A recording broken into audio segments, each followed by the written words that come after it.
Hey there, welcome to the Connection Connoisseur. My name is Brenda Ridgley and I'm so happy to have my good friend Michelle Eileen with us again today. She is co-hosting because she is truly the co-creator of our modern tribe and the vision that we're trying to cast throughout the whole world. Tribes everywhere, right? So Michelle is a Lakota medicine woman who likes to be known as the pharmacist who doesn't believe in drugs. And we'll talk more about that at a different date. That's a teaser for you. But today we're really excited. We're going to talk about, what are we going to talk about today? We are talking about taking the initiative. Taking the initiative in relationships and friendship building. How to build a tribe 101. There we go, getting it started. So please take a moment and subscribe, give us a like, and we'll see you in a second.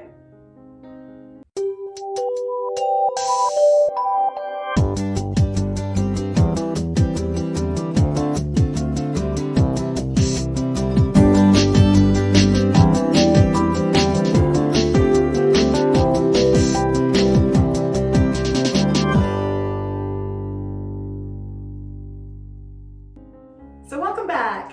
We are all about taking initiative, aren't we? We try.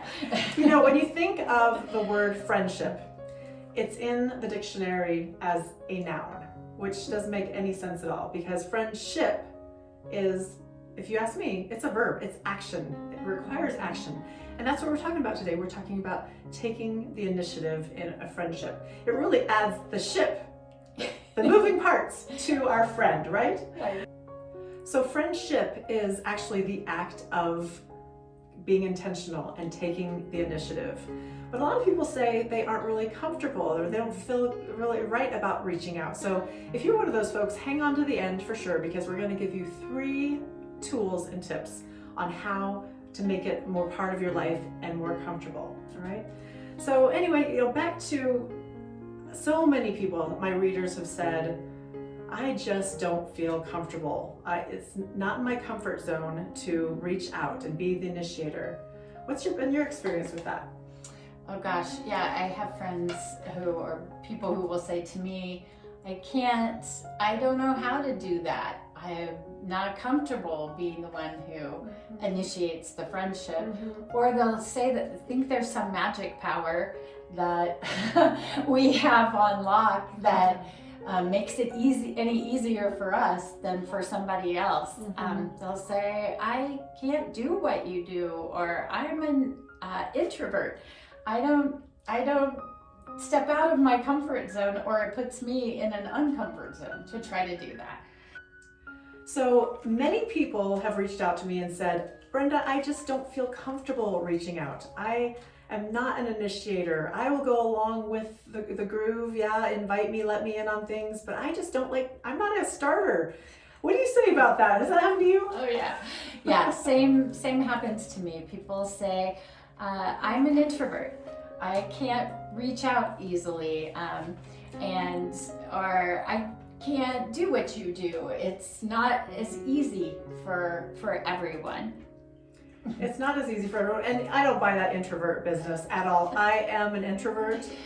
Some people think that's shocking, but absolutely I need my downtime and my one-on-one time. So it's not a matter of being an extrovert or an introvert at all. I kind of just think it comes down to making the decision and how important it is to you. Yeah, I think the first step, if you have trouble reaching out or initiating friendships, is to let them come to you. We think that, we say that your vibe attracts your tribe. So the first thing to do to initiate, I think, is to raise your vibration.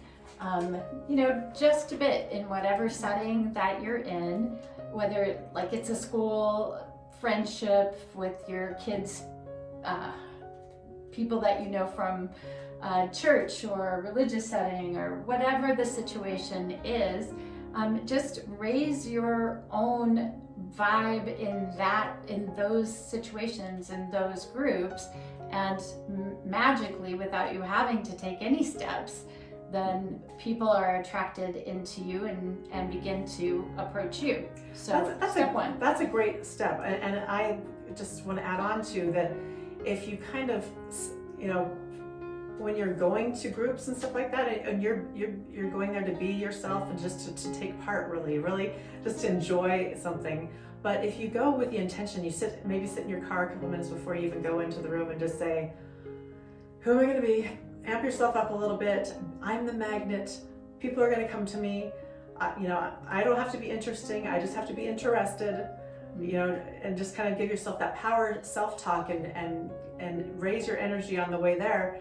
Then you're going to walk in and you are going to notice a huge difference. I mean, there's so many groups that I've had to go into for business or any new group where you kind of feel like an outsider and you go, I'm going to be a wallflower today because I didn't have my energy with me, But I think it really is a decision point to even raise your own vibration before you enter into those situations. Agreed. And if you come in as you're most authentic, and you come from a place of love, you can't help but to attract your tribe. Absolutely. So that was the first tip, wasn't it? Yeah, so you're getting our tips already. Number 2 tip is to be the hero in the situation. We're all so busy. We all have laundry lists of to-dos and commitments and all that, and it is difficult sometimes to find those moments and reasons to reach out and connect.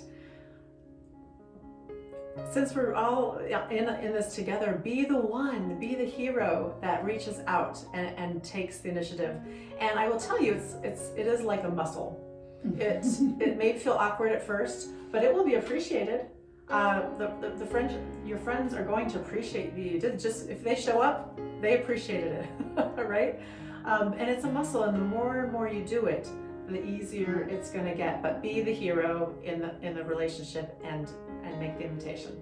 I like that. Well, okay, third thing that has really worked for me when I felt like I was failing or blocked with being able to take initiatives in friendship was to ask and find out, wait for the answer on friends' preferred method of communication or connecting.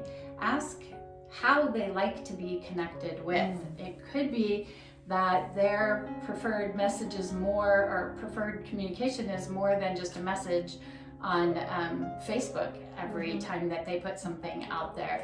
They may prefer text messages every day if we're going to be friends, or possibly they might like a phone call once a week.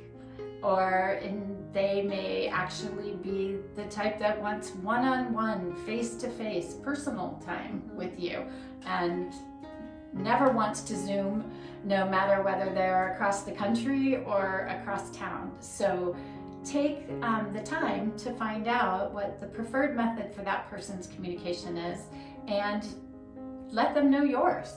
Yeah, tell them what you like. What a great conversation! Absolutely great conversation, because if you're just putting it out there and you don't get a response, I mean, we didn't even talk about this, but do you ever feel like you're always the inviter in a situation? The initiator? Do you have some of you? I've got some of you out there, I know for sure. Some of you feel like, I'm always the one that initiates. I wish she would initiate once in a while too. Maybe you're out there for all her things, or you're always going to her house and she doesn't want to come to your house, or if you don't make the plan, it's not happening. I felt like that before, for sure. Oh yeah. So there's a laundry list of things that you could feel like, this is what I'm feeling. But if you have this upfront conversation to say, how do you like to communicate? How often? All those things. And you could, at that moment, share, hey, it'd be really awesome if you thought of something too. And if that's just not your thing, that's great. But it's good to know that I'm just not bothering you all the time. But just having that open conversation, it's going to take your friendship to a whole new level of depth, just because you have that knowing about each other. It's probably most likely not personal at all if you don't feel there's reciprocity in your relationship. It's maybe completely a communication issue. Oh, totally. If you don't ask, you won't know. And if you're afraid of taking the initiative, one question even just that one, is the what to ask. And find out. It may fix everything if you're having trouble. Yeah, and so that's how our tribes start with the one-on-one friendships. You got to build the depth in the relationships, and when they become a certain level of connectedness. So as far as being a tribe leader and leading your tribe, you also want to make sure that you are initiating a lot of these activities as well, monthly gatherings, annual gatherings, one-on-ones, because you are the leader of your very own tribe, because each of our tribes are different. And we all, even within our own tribes, we all need to step up and provide that ship, the action to the friendship. We aren't dragging people along here, right? No, I always say if you build it, they will come. And so we build the ship and bring people along. It's a little Noah-archy. It's a little no-archy, but we're just doing what God does, loves us and communicates with us and invites us. Mm-hmm. So we're just duplicating that on this level. Okay, so that's our 3 takeaways for you. 1, raise your vibration. 2, be the hero. And 3, ask how your friends want to be communicated and connected with. Absolutely. Great advice, Michelle. Thank you. Hey, would y'all do us a favor and go ahead and push that subscribe button and give us a like and share it even with a friend if you want to connect more. So, as always, when 3 or more gather, we are tribe.